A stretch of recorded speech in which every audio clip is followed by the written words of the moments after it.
Hey, what's up again, everybody? It's Robert, 184, 2Rs2Bs, GundamReviews.net. And if you've been watching the first and second generation of Gundam Age, I think for a lot of people that one of the more popular characters has to be Wolf Eniakel, who started off as the cocky senpai who ended up taking Flit under his wing after all they had to do was fight over who had the right to pilot the Gundam, of course, because it's white.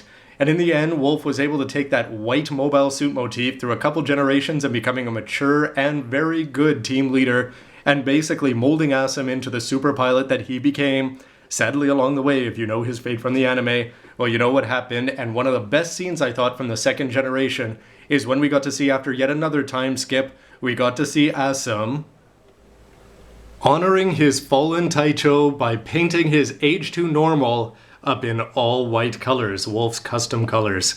Anyway, I thought it was a great scene in the anime. It was only in one episode, but it was after the time skip. And in addition, Asum at the time had been fighting with his father through most of the second generation, both trying to catch up to him and surpass him despite the fact that he's not an X-rounder. Something that Wolf helped him to accept. But I thought that one of the great scenes at the end was when Flit was pulling off his coup d'etat and ended up purging all sorts of the traitorous elements out of the Earth Federation.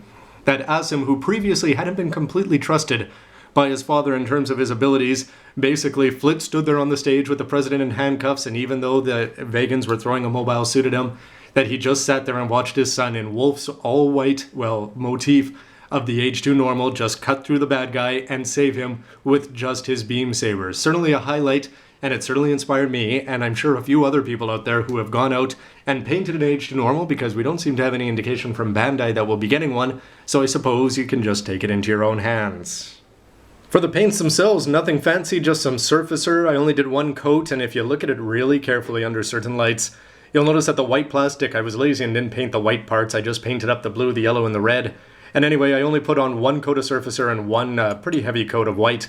But anyway, it's not quite enough to cover up everything, but if you're looking at it in most lights, you're not really going to see it. I think I'm just going to go and pretend that it's supposed to be that way with two tones of white. Well, on top of the red and the blue, it's going to look a little bit different. But just separating from the natural plastic, I'm just going to call it real grade style. Although pros, yeah, know to do more coats when you're dealing with white on blue or dark colors. No need for a height comparison here, but this is just a straight color swap where the red, yellow, and blue has become the white. And here you can see the two versions, the Special Forces version on the left, compared to the normal. Here it is next to the GX's Wolf's upgrade suit from the first generation, and I gotta tell you that I was a little bit tempted to take that leftover seal and just sort of stick it either on this back binder here or on the back of the binders altogether, just for another added Wolf touch. And here it is next to the suit that Asum knew, the G-Bouncer, Wolf's second generation suit, and of course the one that would have inspired him to go all white. No seals over here, although it's got the shield on there. It doesn't look like from the anime that there were any modifications whatsoever to the normal, but anyway, I'm sure that you could go ahead and add your own, and I wonder if Bandai is going to release it and whether they would throw on any extras or things like that. And I suppose that begs the question that if he had a year off and he painted this one up in white, would the double bullet also have a white variation, and could we be seeing that somewhere in a spin-off sometime? So just to zoom in and check out a couple of the details, I went with gray lining in some places, black lining in other places, and you may be able to make out a little bit better here the color differentiation between the painted stuff and the unpainted stuff. In terms of the face, basically this was one of my favorite parts, though. I had to go look for some pretty nice zoomed in images. Gundam Wikia, as always, thank you. Anyway, they've got some gray, the gray faceplate I just left unpainted, but the red part that's going to provide the goatee and under the eyes and that red jewel on the regular's head, on the regular Normal's head, that's just painted up in white. I did put on the green stickers around there and the gray details on the face with a little bit of black lining, not to mention the trademark Age in green there. I think that actually this White Gundam is a very cool thing that Bandai did. Even though it was only one episode, I think it had a lot of impact visually. So there still are a few other questions, I suppose, in terms of the painting details, like I mentioned with the double bullet, and how are you supposed to do the hyper dots up, again with just doing the color swaps. Putting white on instead of blue just seemed to be the easiest, but then again it's those pink beam sabers that are going to catch your eye even more so against that white backdrop. So to do this whole thing up, here's the plates, basically the red and that whole plate of blue, and then you basically just have to paint up a third of the A plate along with a little bit of yellow and red, and anyway you can recreate these kind of scenes from the end of the show.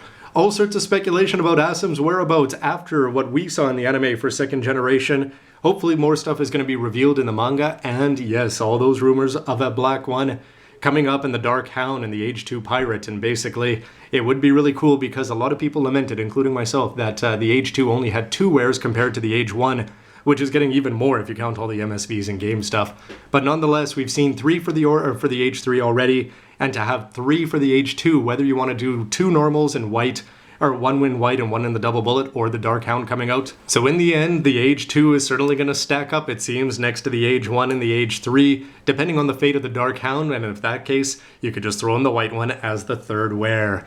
Anyway, everybody, why don't you let me know what you think about the paint job here? It's pretty so-so, just a quick coat of white. Anyway, probably should have done a lot more, but it's fun to do this. What do you think of the odds of us getting a release of this? The Master Grade is coming out in August, which is fantastic news for anybody who likes collecting lead Gundams or Age or Master Grades in general.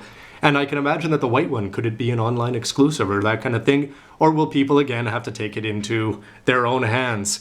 Anyway, everybody, thanks for watching. Stay tuned for lots more of the odd custom paint job here, with these Age kits being a lot of fun and having more variations than Bandai's released. And in the meantime, stay tuned for lots more AGE, HG, and of course all the MGs from Age.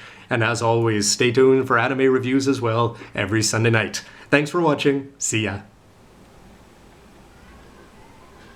With Wolf getting 2 suits in the 2nd generation, when he showed up early with the G-Bouncer in the beginning of the 2nd, I always wondered if some reason they could drag him out to the 3rd generation and he'd get 2 times 3 for 6.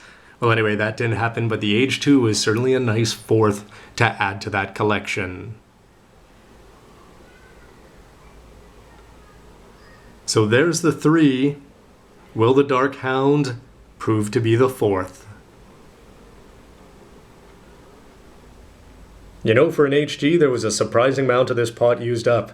I wonder if anybody's going to go and how much would be used for a 1/48 mega size.